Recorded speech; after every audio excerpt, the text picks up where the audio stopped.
You look, sip of my coffee. This cup is from Minnesota State University, Moorhead. That is where I went to my undergrad. So I grew up in a small town named Battle Lake, Minnesota, and very proud of my hometown where I grew up. About 700 people, give or take. And I went to one of the local universities, Minnesota State University, Moorhead. And I got this cup last year because I got to go back and give a keynote address or a talk to a group of students at a psychology conference. And it was such an amazing experience to be able to go back, and a little humbling to go back 20 years later and say, hey, here I am, and this is what I did, and this was my experience when I was your age. So now I'm one of those guys I can say when I was your age, back when I was. And for all of us that have, let's say, aged a little, like a fine wine, we all know that our consciousness doesn't change. Our perception, our witness self doesn't change. So we're still observing the world through the same eyes from the same spirit, whether we're 43, which I turned 43 last Saturday, or we're 18. Doesn't matter. Our body ages. We learn some stuff. Sometimes life beats us up a little bit, and that changes the way we interact with life. Sometimes we grow through our injuries. We grow through our sort of the misinformation of our past. We grow through our trauma, and we become more clear and more whole as we grow or as we age. Anywho, it was very interesting to go back to my undergrad and be able to give this talk and be able to share, kind of where I've been and what I've done, and just, it was just so gratifying and meaningful to connect with this group of undergraduate students. So anyway, this is where this cup comes from, and I happen to be drinking coffee out of it this morning. So this is the Wizard Podcast, episode 5 with Dr. Mark Jesinoski. We also do the Warrior in the Wizard podcast with my friend Justin Carlisle, who is a combat veteran. He served in the 3rd Battalion, 8th Marines in Fallujah in 2005 and Ramadi in 2006. And he's been going to school this fall, so we've been taking a little bit of time off of that podcast, and we're probably going to pick it up again after this semester.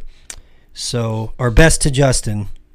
He's had quite an interesting experience being a 34-year-old combat veteran, going to classes with 18 to 21-year-olds. So imagine you are a combat veteran and you have earned your stripes, so to speak, and you're going to college with students that are the same age that you were when you were at war, and they are complaining about being triggered or feeling unsafe or whatever, and feeling unsafe based on really, basic day-to-day things that we human beings tend to do when we bump into each other.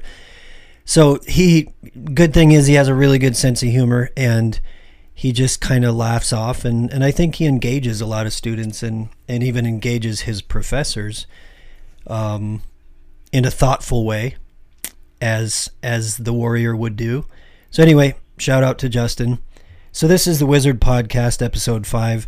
So I've been sharing some personal things, and I've been sharing some insights and some experiences from my life as a psychologist and as an artist.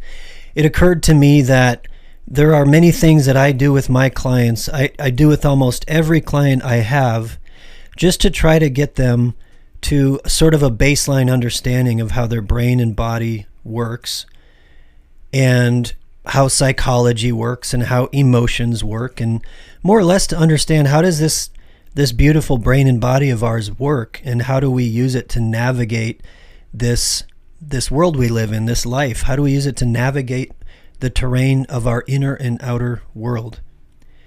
So I'm going to try a little experiment today. We'll see how it works.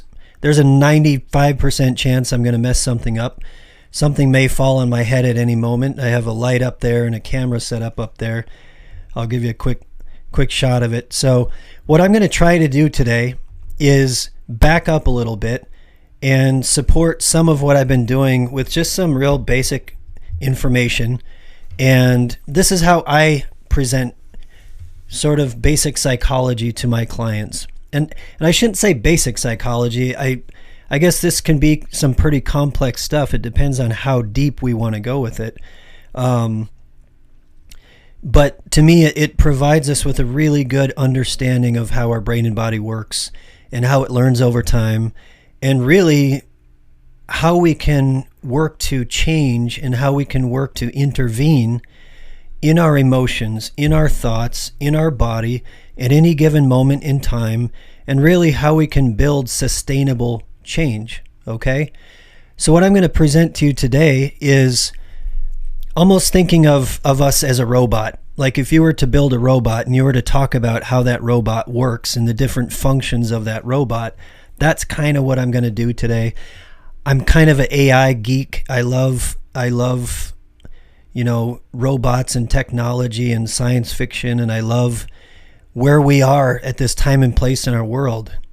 Wow, things are changing quickly, and we are going to see things in our lifetime that are going to be at once unbelievably exciting and terrifying. So we're just at a highly unique time in human history. And so I like this little robot metaphor. I hope it helps you out. I'm going to try to be as concise as I can be, but as you know, I can be a little loquacious or just a little tangential. So here we go. So imagine you were, this was day 1 or day 2 of working with me as a client, and we're just trying to get on the same page. We're just trying to understand questions like, what are emotions? What's the point of emotions? It's astounding to me that we can go through our entire education, meaning our entire formal education, and no one ever asks you the question, what are emotions? What are those things you feel, and what do they do for you? And 9 times out of 10, probably more than that, when I talk to my clients, sometimes when I talk to other psychologists, I say, what are emotions really? What do they really do? Why do we need them? Why are they important? And more often than not, there isn't a good answer for that. And I know, based on my experiences with myself and my own career, I've spent a lot of time understanding what emotions are and why they exist and what they do for us.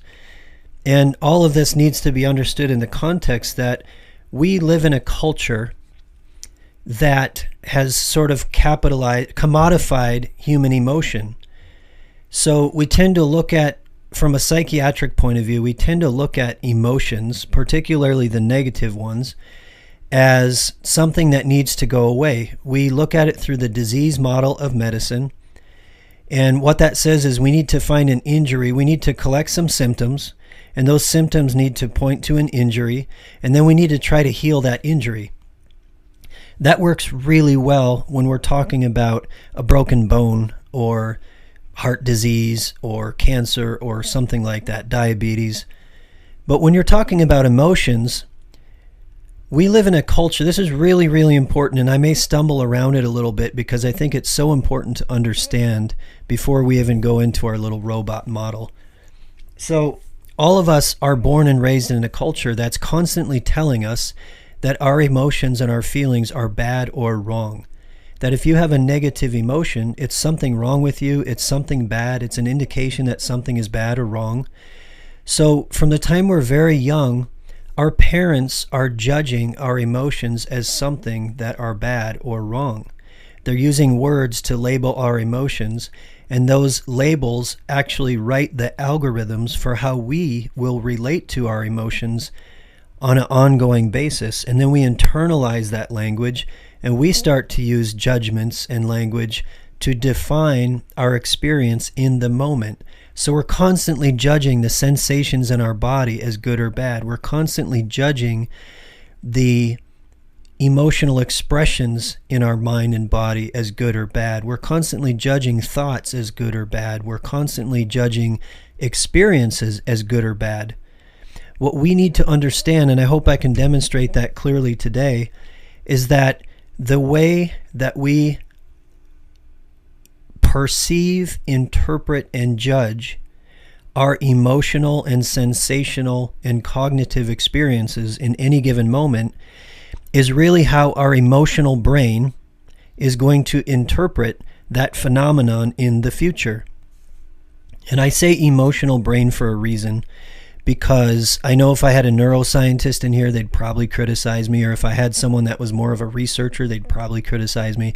I'm not going to talk about the limbic brain specifically, meaning I'm not going to break down the limbic brain, which is more or less what we associate with the emotional system, the fight or flight system. I'm not going to break it down into parts, because I think that takes away from how this entire system works as a whole. Clearly, in this present moment, my systems are working as a whole. It's not like I pause everything and allow my amygdala to work, or I pause everything and I allow my frontal cortex to work, or I pause everything and I wait for my thalamus to decide where it should send information in my brain. So, our emotional brain will look at the way that we are judging the present moment, and will utilize that data to decide whether something is good for us or bad for us. It will decide whether something is healthy for us or unhealthy, whether it's going to kill us or not kill us. So we're constantly categorizing information, and I think a mistake that a lot of, I'm thinking of the right way to say this, neuroscientists or psychologists look at these kinds of things, is to break these things down into their component parts and to not look at them in more of a holistic sort of way. Okay, so I'm going to just try to look at these as different systems that work together and also that work independently. So I'm going to back up and collect my thoughts, because I notice I'm getting a little off topic. So the way that we judge the present moment, whether we're 2 or 5 or 20 or 60, essentially is data that our emotional brain will use to decide whether any given sensation, emotion, perception in the world is good or bad.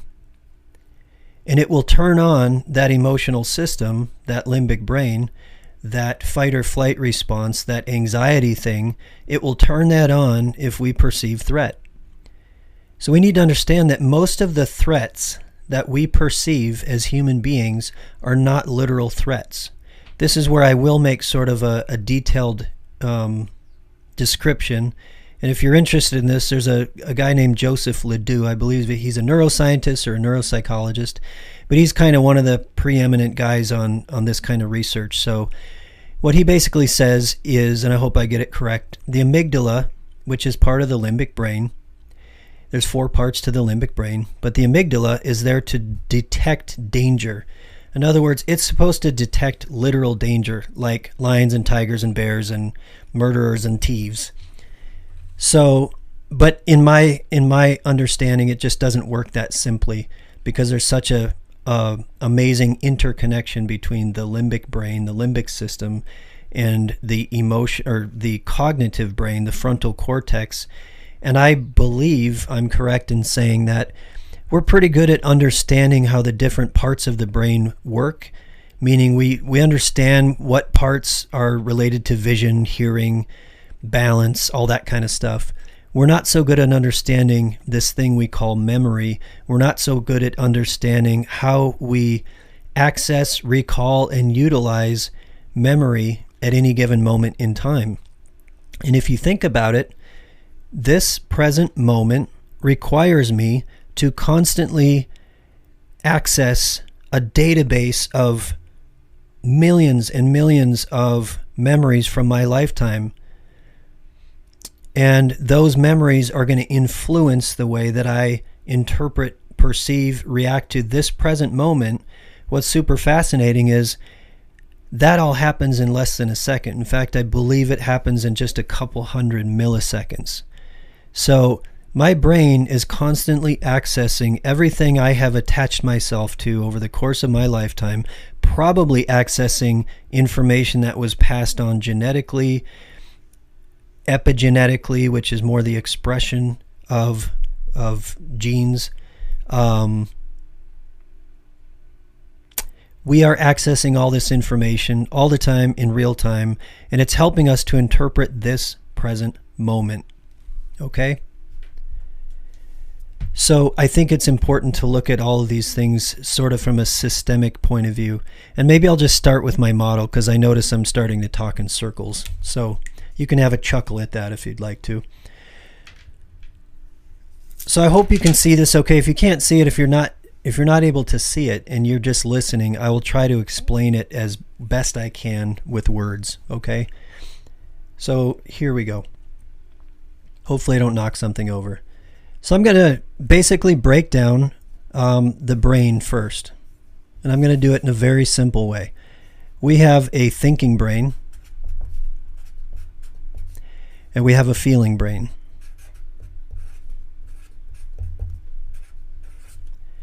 Now again, there's a lot of people that may sort of criticize the way that I look at this, but I've had really, I think, great success working with clients by explaining it in this way.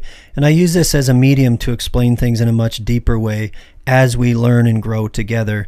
And as I'll do in this podcast, I'll probably reflect on this a lot. And as we dive deeper into this thing we call the limbic brain, as we dive deeper into the thinking brain, as we dive deeper into the body, as we dive deeper into how all this works together in a spiritual context, I'll reference this simple model here and there. So, anywho, what does the thinking brain do? The thinking brain uses language, and I'll try to keep this real simple. It uses symbols. It uses images. And it puts all those things together as ideas. Basically, the thinking brain is a problem-solving machine. The thinking brain is constantly trying to fix things in the present moment. It's constantly, I shouldn't say the present moment, the thinking brain is constantly using everything at its disposal in order to fix or make sense of or problem solve in the past, in the present, and the future. So the thinking brain is really trying to figure things out.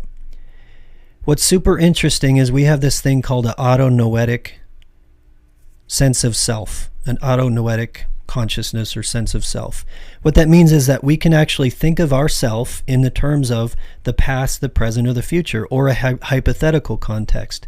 So we literally have a sense of self, and we can put that self anywhere in our imagination.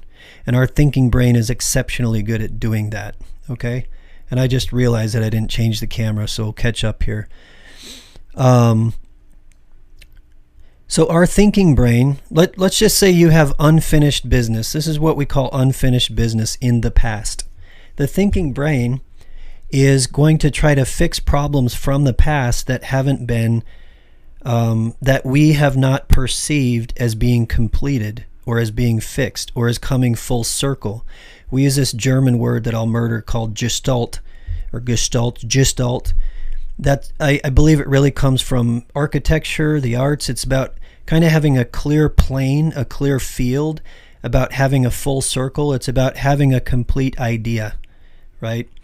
And in our mind, when things are not complete, in other words, when we have decided that something is not finished or healed or complete, our thinking brain will just keep working on it. It keeps working on it in our dreams and our nightmares at night when we're sleeping. It will work on it in the background in our subconscious during the day. It's those things that you just can't let go. In the recent memory and the far memory, it's the stuff that your brain just keeps chewing on, that you're frustrated about, that you're pissed off. And bottom line is our thinking brain is there to try to fix it. It's not really working on the feeling part, it's working on the fixing thinking part. Okay? I'll go back to that. There's more we can say on that, but let's just say that that is the part of us that's trying to fix stuff. It's also trying to fix stuff in the future. How many of us spend our time in the future? We're constantly thinking about not only anticipating the next moment, but anticipating the next 10 minutes, anticipating tomorrow, 5 years from now, 10 years from now. What are you going to do when you grow up? What are you going to do for your career? What we need to understand is that the way that these brain parts work together, if we're spending our time in our thinking brain using this autonoetic consciousness to project ourselves into the past or into the future, our emotional brain is going to experience anxiety as a result.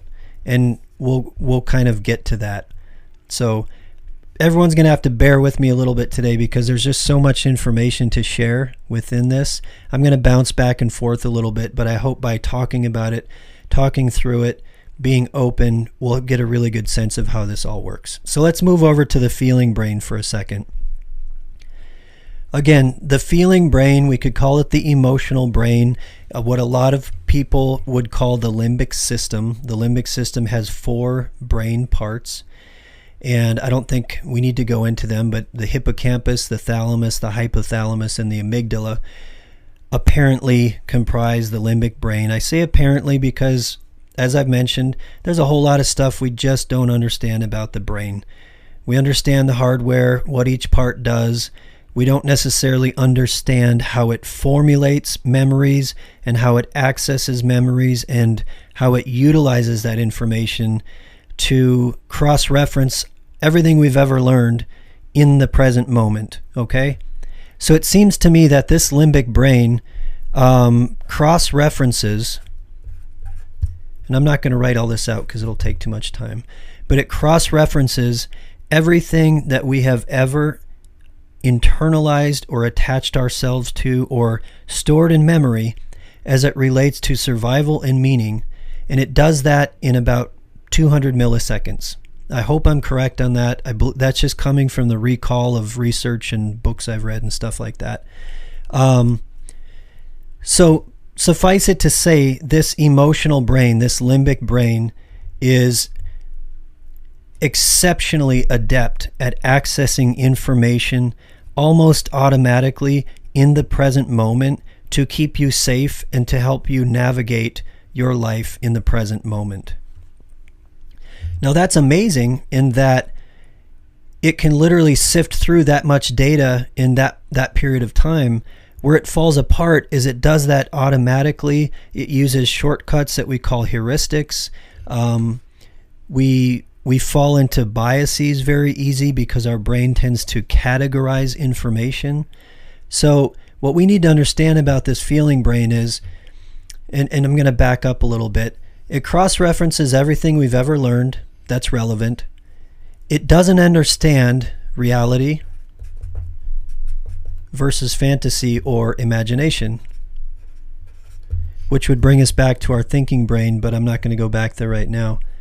So this feeling brain, think about this. If you had to take time to understand whether something you're experiencing in the present moment is fact or fiction, that's the difference between getting bitten by a snake or not. That's the difference between, someone attacking you or not. That's the difference between running into another car on the road or not.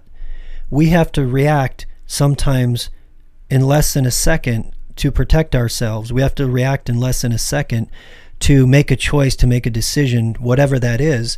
If we had to sit there and contemplate, is this information real or not? Is this moment real or not? Is what I'm experiencing real or not? Is this a threat in my mind or is this a threat out there in the world? If we had to do that, we would sacrifice precious time and we probably wouldn't be alive for very long. Okay? So this feeling brain cross-references everything we've ever known. It tends to do that almost automatically, and it doesn't really understand fact versus fiction, reality versus imagination. And I'll probably fill that in a little bit more, but let's just say that feeling brain is this amazing system that can access everything you've ever learned, which means it's accessing everything you're attached to. And it can do that in a fraction of a second, and its purpose is to keep you safe. Maybe that's the real important take-home message here. Its purpose is to keep you safe.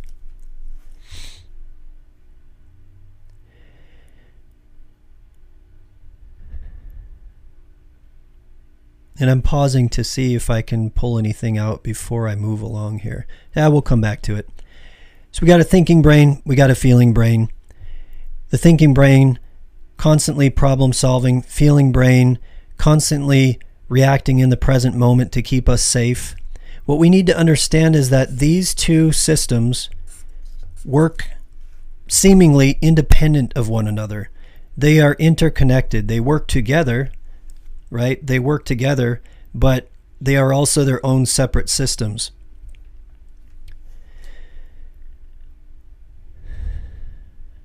Now, I should say, why do I know this, or how can I speak about it this way? I realize we could talk about this so many different ways. So I've kind of put this together based on thousands of clinical hours, based on thousands of hours of me just being introspective, meditative, just being kind of a geek and looking at my own thoughts, feelings, emotions over the course of, decades of my life, and just being one of those people that's super curious. So as far as I can tell, this is a really good way to explain how we work, whether we're talking about it in very specific terms or not. We're talking about it in a much broader way. Okay, so let's carry on. So in our head, we have this thinking brain, this feeling brain. Okay, coming out of that, we have our spinal column, and this is my very, very basic dumbed down way of looking at this. And everything within the brain and the spinal column we call the central nervous system. Now, outside of that central nervous system, we have what's called the peripheral nervous system. Okay, so this will be ridiculously simple, but everything outside of our brain and everything outside of our spinal column has billions and billions and billions of neurological connections running throughout our entire body. Those are designed to regulate our body, and they are designed to help us move around. They basically make us an autonomous creature that doesn't need to be plugged in to the wall. It is just, to me, a miracle. It's a beautiful thing that we can walk around unplugged, creating energy out of oxygen that we breathe into our lungs. We literally turn air into energy without having to do anything other than breathe. We put food in our body, we turn that into energy. All of this allows this machine to walk around autonomously and navigate this planet. So in some ways, I guess I'm talking about how this machine navigates this planet. So outside the central nervous system, we have the peripheral nervous system. One part of that peripheral nervous system is voluntary muscle movements. So this is an entire system. I can sit here and I can move my body. Just think about how amazing it is that I can sit here and move my hand, that I can talk to you. For me to access language, for me to move the muscles in my throat and my jaw, to access information from my thinking brain and be able to turn that into words without needing to really contemplate that much what I'm saying, is just an absolute miracle.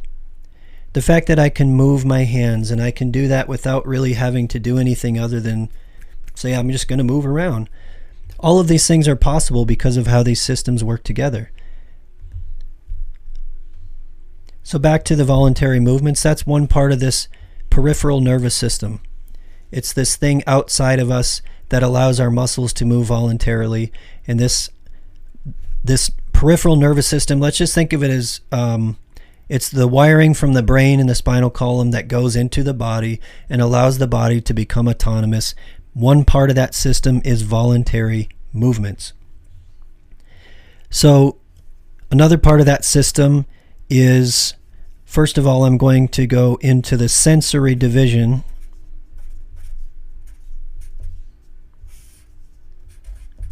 Of the peripheral nervous system. So the sensory division is basically data collection. We've probably never heard of our senses in that way before, but let's break down this sensory division. The sensory division includes all of our senses, what we usually think of as 5 senses. So this is smell, touch, sight, hearing, all that business. So our sensory division, taste was the other one I couldn't pull out there. Our sensory division is using our senses to constantly collect data from the external world. When you think about it, what's amazing about these systems that we have is that we can pick up data from miles and miles away. Using our sense of smell, we can pick up data from many, many miles away. We can feel vibrations in our body. We can hear things from miles away. We can see things from miles away. If you think about all of our senses, all of them come together to help us navigate this external world. And this sensory division is basically collecting data, and it's sending that data up into our brain. So the sensory division is collecting data, and it's sending it up the spinal column, and it's sending it into the brain. What's super fascinating, and I need to be careful about my level of competence on this because we get into some real deep kind of neurology about this, but it seems to be, based on my knowledge, that everything that we collect from the external world goes through this feeling brain first, and then we think about it. So literally it seems to be that the wiring is faster to our limbic brain than it is to our thinking brain. Now, we could probably talk about that in a number of different ways. So imagine that my forearm and my fist is my spinal cord and my hind brain. Okay, we could remove the frontal cortex, we could remove all the thinking and feeling parts of our brain, and you'd be left with this spinal column and you'd be left with the hind brain. The hind brain would allow us to walk around and balance and breathe and all that kind of stuff, but we'd be more or less a vegetable, okay? Most of the systems in the human brain and body are automatic. Most of them we don't have to think about. Most of that stuff that we take for granted is that spinal column and hindbrain and everything connected to it. On top of that hindbrain is the limbic system. So it's very fascinating that the way the wiring works, all the data collection systems go to the emergency system first. That makes sense. It makes sense that all the data collection from the peripheral nervous system would go into the limbic brain first, and then the limbic brain would decide what to do with that information. So the thalamus, which is part of the limbic brain, apparently is the part that decides. It's like a crossroads. It's like, where should this information go? Where should we send this information? What should we do with this information? This gets into that memory thing that we don't really know that much. I shouldn't say we don't know much about. It seems like we have a lot to learn about how we store data and how we recall data and how we use data. But it does seem to be that everything we collect from the external world goes into this limbic brain first, and then the limbic brain decides what to do with it. And then we start utilizing that, possibly in our thought process. What's really fascinating about this is it seems that the limbic brain, as we said, it can cross-reference everything we've ever experienced right in the moment. So when we're collecting data from the external world, so let's say we have an experience. We're out jogging and we almost step on a rattlesnake, or we're talking to someone and they say something that just seems kind of odd or weird or rude. How many times a day do we have moments where our body does this little startle response and we're prompted to feel awkward or weird or grossed out by someone or some moment? How many times are you out driving and you have a moment where you have to react suddenly? Almost every time we're out driving, we have to do something where we're reacting suddenly. Well, the reason we're able to do that is because the sensory division of our peripheral nervous system is collecting data. It's sending that data to our limbic brain, and the limbic brain is deciding in less than a second, actually just a couple hundred milliseconds, whether we're under threat or not. So it's an amazing system that really keeps us safe. It works pretty well most of the time if you think about it, because it's accessing everything we've ever learned, and it's wired into our entire musculature. So when some idiot runs a red light or when someone changes a lane without using their blinkers, and we know those people, our body will automatically react to keep us safe. I should say that all this information being collected by the peripheral nervous system, by the sensory division, doesn't necessarily have to go to the limbic brain, because apparently our spinal column is capable of quite a lot. And also we have to remember that our body remembers. Our body has its own form of memory. We have muscular memory. There's some things that I've read that says the amygdala, which is part of that limbic brain, actually starts forming somatic memories from the time we're in the womb. So we remember how things feel in our body, and that's maybe a whole other discussion, but we remember the way things feel in our body when we're little babies and we're toddlers, before we have language to help contextualize what we're experiencing in the world. So that's why when people say, oh, that they'll be fine, they won't remember this, little babies won't remember this, little children won't remember this, that's actually totally false. Some of the most profound things that we struggle with as human beings and in psychology is, how do we heal somatic memories? How do we heal those parts of us that were injured when we were little children, when we were little babies, or even later, as we grow, we still continue to form feeling-based memories. So how do we access those types of memories? And it seems to me that the deepest form of healing is healing in the body, in the physical somatic memories, in the feeling-based memories. That's why, and that's another tangent I will not go on, but that's why I've become curious about psychedelics and why I've become curious about psychedelic research. It seems, and it's also why I became curious about meditation, why I became curious about experiential physical-based healing.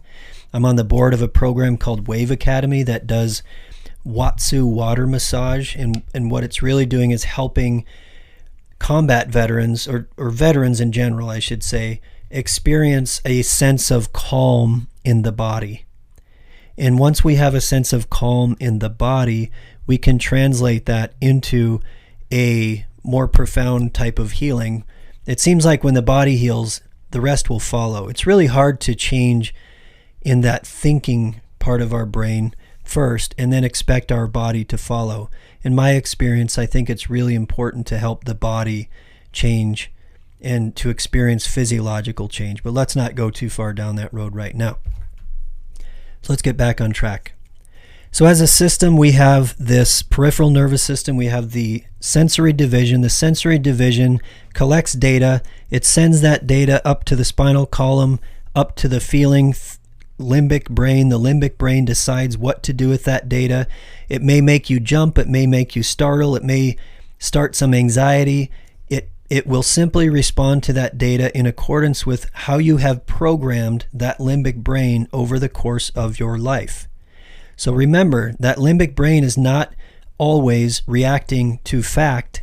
It's reacting to the model that you have created or over the course of your life.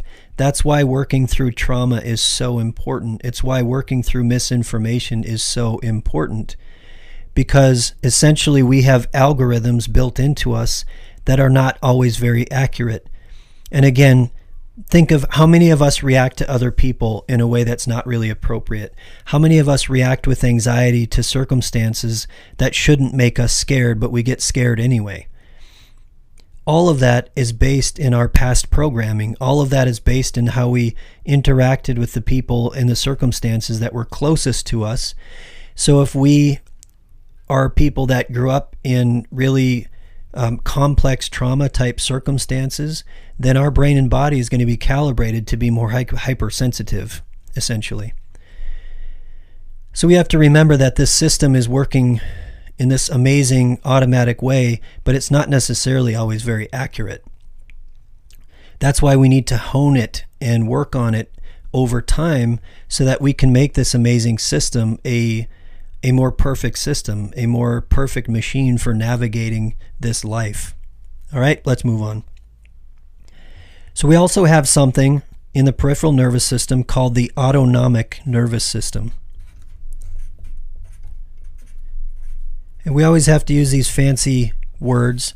All that really means is automatic.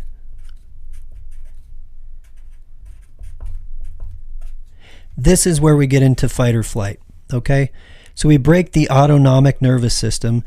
So again, we have the voluntary part, which is I can choose to move my body around how I want to.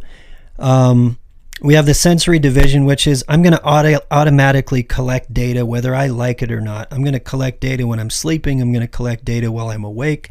And that data is going to help my body and my limbic brain decide what to do in the present moment to keep me safe. And then we have this autonomic nervous system. That's the automatic responses that you make in the moment, whether you like it or not. If a bear breaks through your door at work, you're going to automatically run away from that bear, or you're going to fight it, you're going to run away from it, you're probably going to run away from it, but you're probably going to react automatically to that situation, okay? The autonomic nervous system will make you do that. If you've ever been in a life-threatening situation, you're intimately acquainted with what the autonomic nervous system does. For all the combat veterans that I work with, they're intimately acquainted with the body taking over and just leading to this perpetual sense of danger, this perpetual sense of anxiety.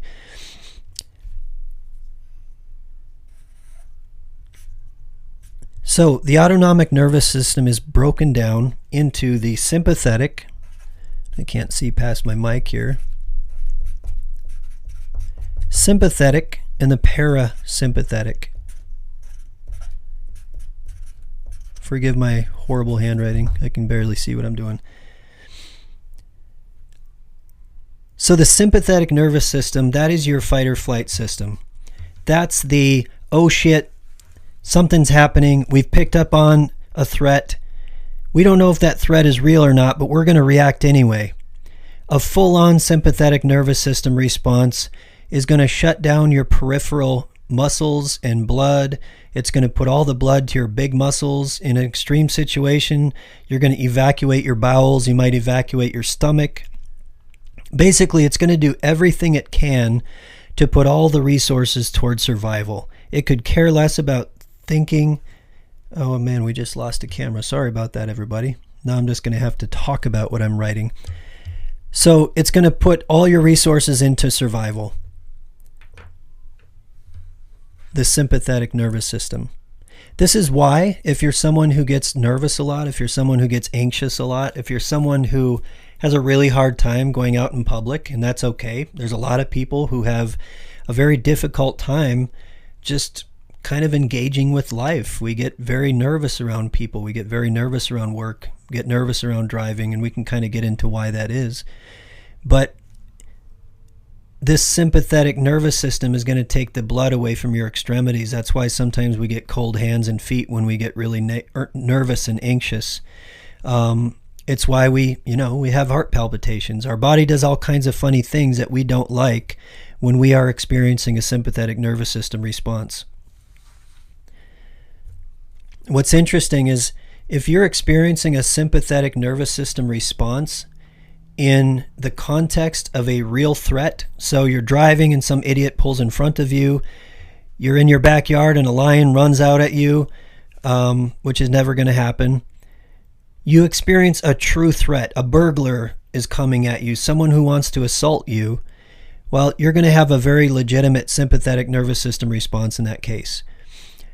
What's very, very fascinating about the way that this entire system works, and this is where I'll start trying to tie some of this together a little bit better, is that your sympathetic nervous system, your limbic brain, can respond to true threats from the external world, and it can respond to threats that are coming from your cognitive mind. Now that's a very, very important thing to let sink in. Theoretically, this is based on that Joseph Ledoux stuff again. Theoretically, our limbic brain should be there to help us detect legitimate threats and to help us respond to danger in a way that keeps us safe. The problem is, and I've referenced this throughout this podcast, we're constantly forming this idea of self. We're constantly forming this idea of our inner and outer world over the course of our life. And depending upon our unique experiences, depending upon the calibrations of our brain, we may respond to our internal and external world as if it's constantly threatening, even if it's not, based on our trauma background. So it's super fascinating that our limbic brain and our autonomic nervous system can respond to threat, whether it's literal or whether it's internal. Now, right there is probably one of the most important points of intervention that any of us could ever do. Ultimately, if you were to break down all the psychobabble and all the things that we do in treatment, what we're really doing is we're helping you learn to dramatically reduce the things that you react to in a negative way. In other words, what we really want to do is we want to help to train you using mindfulness and meditation and whatever intervention we can possibly come up with. What we want to do is we want to have less frequent limbic and autonomic nervous system responses. In other words, we want to react to true stimuli. We want to learn to react, or I should say act, to true danger and threats. And we want to learn how to be calm as a cucumber in the context of things that we perceive as threatening when they're really just interpersonal experiences, when they're really just, navigating this world that we human beings have created. So this system, remember, this system developed when we were what we call hunter-gatherers. So it makes sense to have an automatic system that helps us to navigate the world where we're constantly looking for danger and we're constantly looking for reward. The way our brain is made, if we find berries in the forest, our brain is going to remember where we found those berries because they're really important to survival. Also, if a snake popped out behind a certain log, we're always going to remember that place, and we're also going to generalize that information to any other experience that may come along that may be even remotely close to that experience so that we can survive. The problem is, in our modern world, we have created so many ideas that relate to our self-worth. So we have self-esteem, we have Instagram, we have blah, blah, blah. We have, that's such an understatement. We've created a world that has all kinds of constructs and ideas that we have attached ourselves to. So our sense of self is attached to all kinds of ideas about what is good, bad, right, wrong, safe, and unsafe. And all those ideas in your head and all those attachments have the ability, this is the point, have the ability to trigger your amygdala. They have the ability to trigger the protective components of your limbic brain. They have the ability to trigger your sympathetic nervous system. So if we could, through meditation, through mindfulness, through therapy, through experiences, through psychedelics, if we could help you learn to step back from all these things that you have learned in your life and learn to observe them. I referenced this last week. So we can learn to observe our thoughts. We can learn to observe our sensations. We can learn to observe what our mind and body is doing at any given moment. It's what we call mindfulness. We can practice that through meditation. We can learn to observe all this stuff in the moment without necessarily reacting to it. So I think a lot of people get really confused by this thing we call mindfulness or meditation, or they don't feel qualified, or it just seems so foreign. I was even, growing up in the particular Christian church we were always warned that meditation is from the devil. It's from a different religion, so we should never do it. Meditation is a practice. Mindfulness is a practice. You don't need to be threatened by it. If anything, if you are a Christian, it's going to help you be a much more refined spiritual being. It's going to help you to reduce the excess that you don't need and really have a more profound, more clear relationship with God. Anyway, going way off the rails there.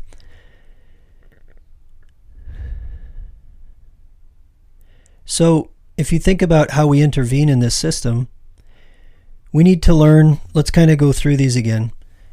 With the thinking brain, we need to really refine. First of all, we need to understand that if you're someone that's spending a lot of time thinking, if you're someone that's spending a lot of time in your thinking brain, in other words, you think and you think and you think and you problem solve, and you're one of those people that obsesses and ruminates, probably you're an intelligent person, because intelligent people tend to obsess and ruminate. But what you need to understand is that our emotional brain, our feeling brain, our limbic brain, it's constantly listening.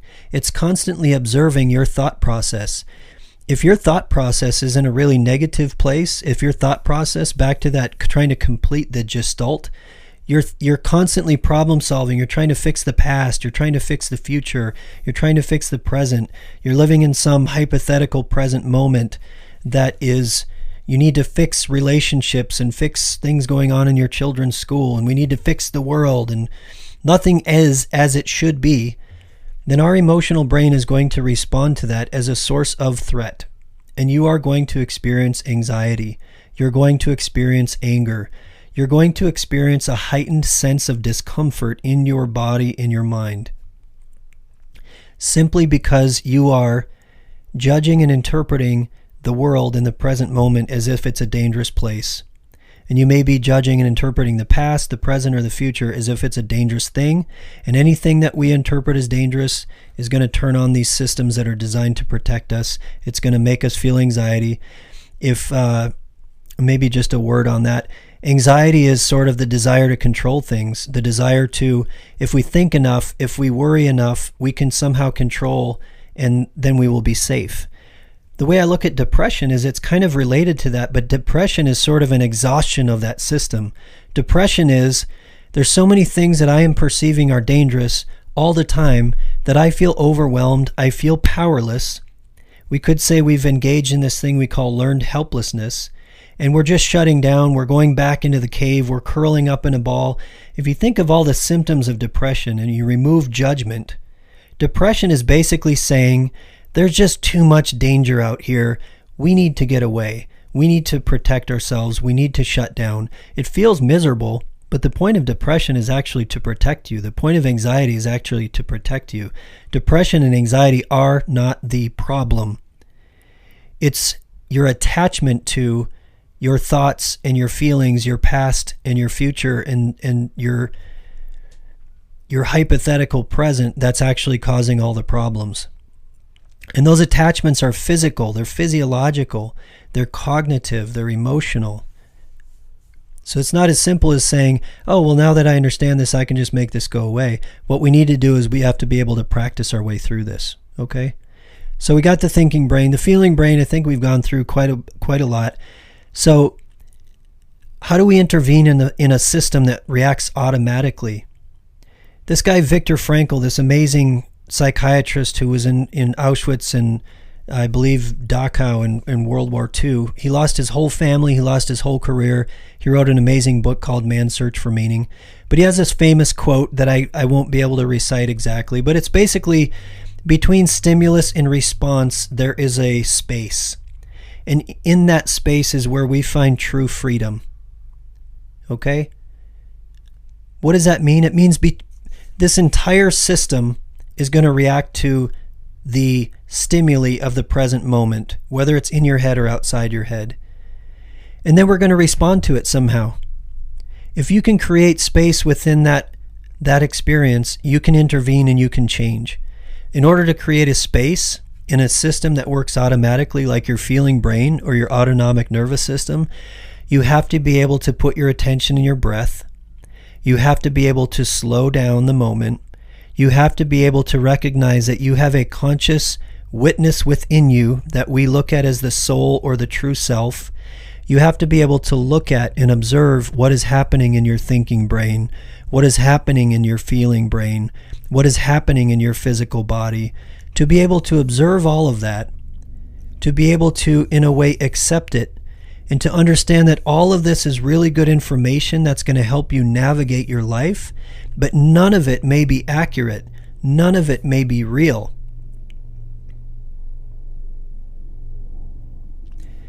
Now let's go back down to the sensory division. So how do we intervene in our sensory division? How do we intervene in our senses? Well, we live in this world that we've just created massive amounts of overstimulation. Again, we're supposed to be walking around in the woods looking for berries and carrying a spear. We're not supposed to be checking our Facebook 20 times a day. We're not supposed to be checking the news 20 times a day. So we are just overwhelmed with information. So that one's pretty simple. We need to reduce the amount of stimulation that's coming into our senses. If anything, you want to be really focused on only gathering the information that you really want to, that you value, that's important to you. Put good stuff into you, not bad stuff.